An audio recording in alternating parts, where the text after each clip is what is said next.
வணக்கம். இது vaigarai விருந்து. நம்ம இன்றைக்கி இந்த வீடியோவில்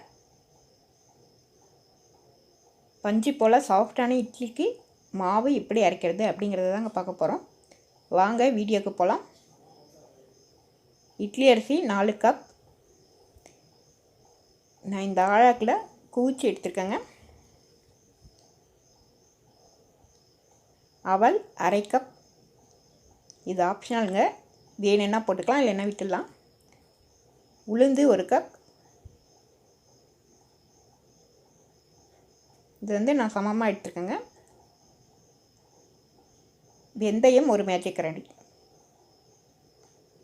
இப்போ நாம் இதை எல்லாமே தனித்தனியாக ஒரு பாத்திரத்தில் கொட்டிட்டு எல்லாமே தனித்தனியாக கழுவி 4 மணி நேரம் ஊற வச்சுக்கலாங்க.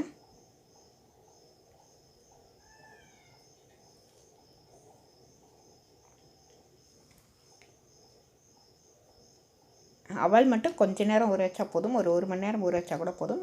அரை மணி நேரத்துலேருந்து 1 மணி நேரம் ஊற வச்சா கூட போதுங்க.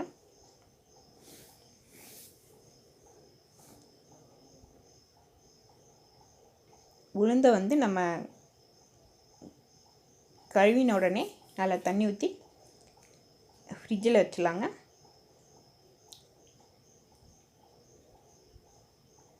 மாவாட்டும்போது அப்போ சூடேறாமல் இருக்கும். இப்போ நம்ம முதல்ல ஊற வச்சு வச்சுருக்கிற வெந்தயத்தை போட்டுக்கலாம். இது ஒரு 2லேருந்து 3 நிமிஷமும் அரைப்பட்டுங்க. பெரிய கிரைண்டராக இருந்தாக்க உங்களுக்கு உளுந்து வெந்தயம் 2ஐயும் ஒட்டுக்கா போட்டுக்கலாம். இந்த சின்ன கிரைண்டரில் அந்த மாதிரி போட்டால் வெந்தயம் நல்லா அரைபடுறது இல்லைங்க. அதுக்காக நான் தனியாக போட்டேன். இப்போ அது கொஞ்ச நேரம் ஆட்டின உடனே உளுத்தம்பருப்பு போட்டுக்கலாம். உளுந்தில் இருக்க தண்ணியெல்லாம் வடிச்சிட்டு தண்ணி இல்லாமல் போட்டுக்கலாங்க. உளுந்தில் இருக்க தண்ணியை அப்படியே வடித்து வேறு ஒரு பாத்திரத்தில் வச்சுக்கலாங்க. அதையே நம்ம ஊற்றி ஆட்டிக்கலாம். இதில் நம்ம 2 ஐஸ் கட்டி போட்டுக்கலாங்க. மாவு சூடேறாமல் இருக்கும். மாவு சூடேறிச்சினாக்கா நமக்கு உபரி ஆகாது. அதுக்காக தான் நம்ம ஐஸ் கட்டி போட்டு ஆட்டுறோம். கொஞ்சம் கொஞ்சமாக தண்ணி தெளித்து 5 நிமிஷத்துக்கு ஒரு முறை கொஞ்சம் கொஞ்சமாக தண்ணி தெளித்து ஆட்டிக்கலாங்க. நீங்கள் அப்படி கிரைண்டரில் போடலைன்னா கூட ஐஸ் கட்டி மாவு ஊற்றுறதுக்காக வச்சுருக்கிற தண்ணியில் கூட போட்டுக்கலாங்க.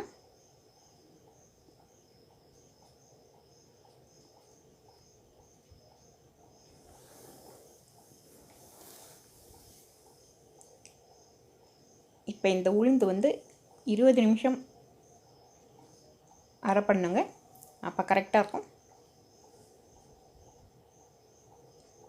ரொம்ப அது வெயிட்டே இல்லாமல் ரொம்ப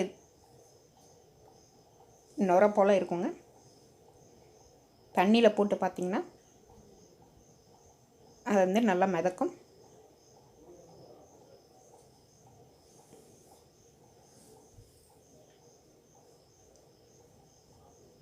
இப்போ நம்ம உளுந்தை வேறு ஒரு பாத்திரத்துக்கு வலிச்சு வச்சிடலாங்க. அதுக்கப்புறம் நம்ம ஊற வச்சுருக்கிற அவலை போட்டுக்கலாம்.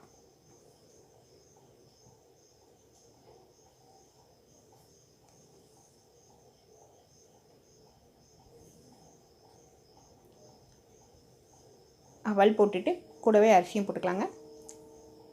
அவல் கண்டிப்பாக போட்டே ஆகணும்னு ஒன்றும் கட்டாயம் கிடையாதுங்க. உங்களுக்கு தேவைன்னா போட்டுக்கலாம்.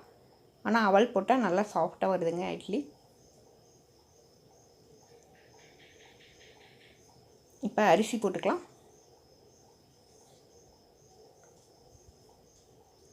அரிசி 25 நிமிஷம் அரைச்சோம்னா சரியாக இருக்குங்க.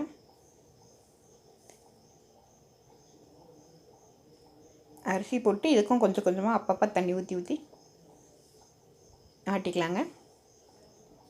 அரிசி பாதி மஞ்ச உடனே உப்பு போட்டுக்கலாம். தேவையான அளவு உப்பு போட்டுக்கலாம். இதுலேயே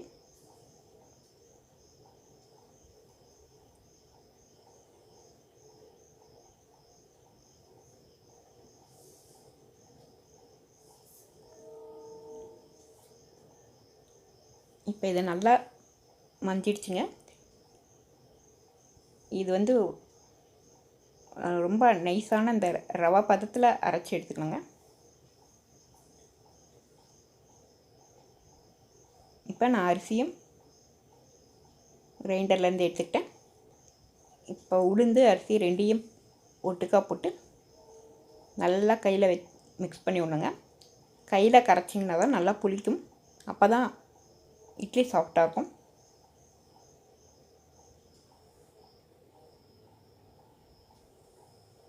மாவு ரொம்ப கெட்டியாகவும் இருக்கக்கூடாதுங்க.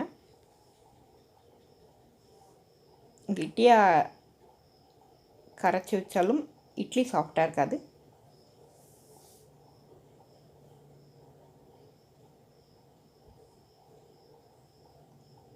நம்ம கிரைண்டரில் மாவு இருக்குது இல்லைங்களா, அதுக்காக கொஞ்சமாக தண்ணி ஊற்றி அதையே நல்லா கழுவிட்டு இதில் இந்த மாவில் ஊற்றி கரைச்சிக்கலாங்க.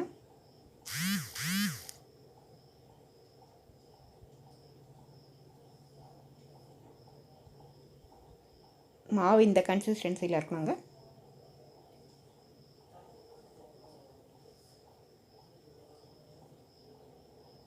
நம்ம மாவு எந்த பாத்திரத்தில் வைக்கிறோமோ அந்த பாத்திரத்தில் பாதி அளவு தாங்க இருக்கணும் மாவு, இல்லைன்னா பொங்கி வரதுக்கு வாய்ப்பு இருக்குது. நைட் ஃபுல்லாக ஒரு 6லேருந்து 8 மணி நேரம் அது புளிக்க விட்டுடலாங்க. நான் வந்து தட்டு வச்சு அது மேலே மாவை வச்சிடுறேங்க. மாவு பொங்கி சில சமயம் கீழே வந்துடும். அதுக்காக இந்த தட்டு வச்சிட்டோம்னா பொங்குனா கூட தட்டில் விழுந்துருங்க. இப்போ நம்ம இட்லி ஊற்றிடலாம். சூப்பராக பொங்கி வந்திருக்குங்க. குளிர்காலமாக இருந்தாக்கா நீங்கள் 8 மணி நேரம் புளிக்க விட்டுக்கலாம். வெயில் காலமாக இருந்தால் 6 மணி நேரம் புளிக்க விட்டால் கூட போதுங்க. இட்லி பாத்திரத்தில் தண்ணி வச்சு நல்லா தண்ணி சூடானதுக்கப்புறம் இட்லி ஊற்றிக்கலாங்க. அப்போ தான் இட்லி சாஃப்டாக இருக்கும். நீங்களும் இதேமாரி வீட்டில் செஞ்சு பாருங்கள். உங்களுக்கு இந்த வீடியோ பிடிச்சிருந்தா வைகரை விருந்து சேனலுக்கு லைக் பண்ணுங்கள், ஷேர் பண்ணுங்கள், கமெண்ட் பண்ணுங்கள், சப்ஸ்கிரைப் பண்ணி பெல் பட்டனை அழுத்துங்க. அன்பாய் சமைப்போம், ஆரோக்கியமாய் வாழ்வோம். நன்றி, வணக்கம்.